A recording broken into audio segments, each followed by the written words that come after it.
दोस्तों, मेरे अनुसार भगवान की आशीर्वाद लेने के लिए, चाहे भगवान का ध्यान अपने ऊपर केंद्रित करने के लिए, चाहे भगवान से कुछ अपनी मांग को पूरा कराने के लिए 2 तरीका है। एक तो उनको कोई तरीके की ज़रूरत नहीं है, आप बस उन्हें याद कीजिए, उनसे प्रेम कीजिए। प्रेम कीजिए, वो प्रेम कैसे आपसे बढ़ेगा? जब आप उनके बारे में जानिएगा, जब उनके बारे में, उनके स्वरूप के बारे में जानते हुए, उनके बताए हुए निर्देश को आप जब पालन कीजिएगा, तो आप में प्रेम उनके प्रति और बढ़ते जाएगा और आप उनके प्रेम वश में हो करके भगवान का आशीर्वाद आपको मिलेगा। दूसरा एक तरीका क्या है? दूसरा एक तरीका है मंत्र का। मंत्र जो बनाया गया है, ये इसलिए आप देखोगे कि अधिकतर जो पहले के मुनि, तपस्वी, चाहे राक्षसगण, ये लोग भी, राक्षस भी मंत्र का उच्चारण करके भगवान को फिर अपने पास बुला लेते थे और उनसे शंकर भगवान, चाहे ब्रह्मा जी, चाहे वेद पुराण में यही लिखा हुआ है, इनसे, विष्णु भगवान से वो वर मांगते थे और उनको वर मिलता था। भले उनका नाश करने के लिए भगवान किसी न किसी दूसरे रूप में जन्म लेकर उनको नाश कर देते थे, लेकिन जिस बात के लिए हम बात चर्चा करें कि मुराद पूरी हो नहीं, जो इच्छा रखते हैं वो भगवान देते या नहीं, तो भगवान देते हैं। पहला तो प्रेम से और दूसरा मंत्रों से।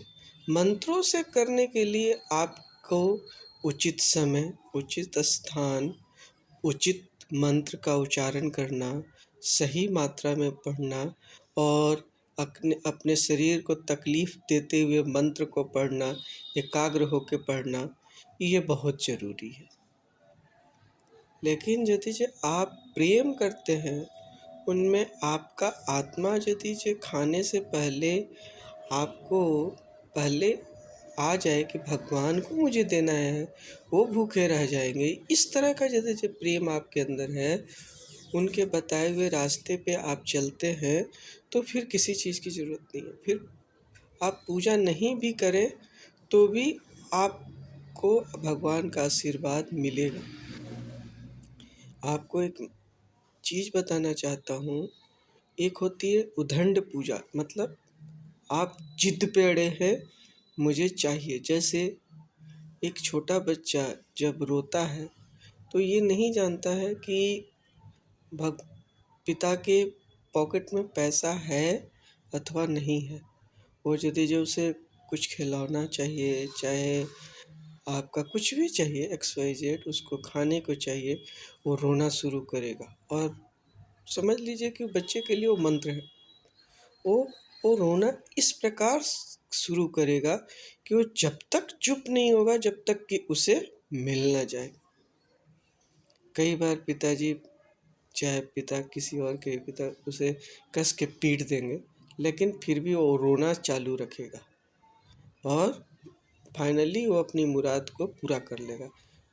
पिता उनको देते हैं, चाहे माता उनको देती है। तो ये हुआ जिद। और एक होता है प्रेम। जब वही बच्चा बड़ा हो जाता है, अपने पिता की समझ जाता है और वो नहीं बोलता है, और पिता को किसी दिन कुछ कहीं से भी कुछ मिलता है, तो पिता आपरूपी वो ला कर के उसको देते हैं। ये होता है प्रेम, यानी भगवान आपके लिए खुद ला कर देंगे यदि जो आप उनसे प्रेम करोगे, उनसे मांग की इच्छा ना रखते हुए उनको याद करोगे, तो आपको वो प्यार करते हैं भगवान और आपकी मुराद पूरी करते हैं। चाहे कोई सी भी मुराद हो, किसी आपका कोई काम नहीं बन रहा हो, कोई मुराद बहुत दिन से पूरी नहीं हो रहा, आप इस तरह। और अब रही बात कि भगवान को जाने कैसे। भगवान को जानने के लिए आज के डेट में इतनी टेक्नोलॉजी एडवांस हो गई है। पहले के दौर पे हम चिट्ठी लिखते थे अपने घर पे जानने वालों के लिए, तो क्या होता था कि 1 हफ्ते में ही जाके लेटर पहुंचता था, 1 हफ्ते बाद मालूम चलेगा, और जो लिखा है उसको पढ़ के हम उसके भाव को व्यक्त करते थे। लेकिन आज के डेट में यदि जी आपकी इच्छा हुई कि आपके पिताजी से आपको बात करनी चाहिए, आपकी माता से आपको बात करनी है, आपके भाई से आपको बात करनी है, आप क्षण से कॉल लगाते हो और तुरंत बात हो जाती है। तो ये होता है टेक्नोलॉजी। तो एडवांटेज टेक्नोलॉजी की क्या है कि आप यूट्यूब पे, चाहे जैसे मेरे ही चैनल पे आप देखिए, मैंने रामायण अपलोड कर रखा है, साईं बाबा का अपलोड कर रखा है, फिर से इवन नारद पुराण मैंने अपलोड कर रखा है। ये सारे चीज़ हैं, आपको कहीं जाने की ज़रूरत नहीं है, कहीं गीता प्रेस से किताब खरीदने की भी ज़रूरत नहीं है, कहीं इतना समय निकालने की ज़रूरत नहीं कि आप गीता प्रेस की स्टोर से ख़रीद के ले आएँ। कोई 1 रुपया नहीं लगने वाला। आप बस अपने जो फ़ोन रिचार्ज आजकल तो कराते हैं, नेट फ्री में मिलता है, आप देखिए, और आप रूपी आप में प्रेम का संचार होने लगेगा आपके मन में।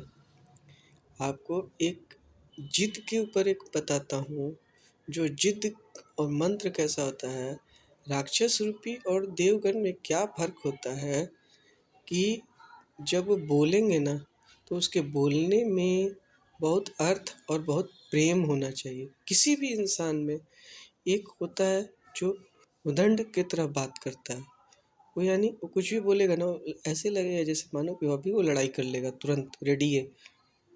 लेकिन एक होता है जो कि बोल रहा है तो शांति से बोल रहा है, अगले को खुद ही लगेगा कि यदि कोई गुस्सा होकर उसके पास भी जाए ना और उससे बात करे, तो वो कुछ देर के लिए शांत हो जाएगा, बोलेगा जाने दे यार, कोई बात नहीं, गलती हुआ है, इससे छोड़ दे। क्यों?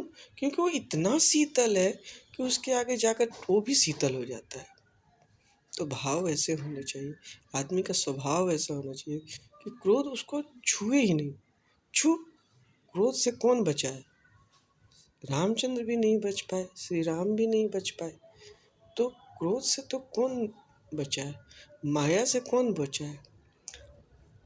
इनसे, लेकिन उसको अपने ऊपर हावी जितना नहीं हो सके उतना प्रयत्न करना चाहिए। आपको एक एग्जांपल के लिए बताता हूँ कि जो बाहुबली मूवी आया, उसके बाद ये गाना बहुत प्रचलित हो गया।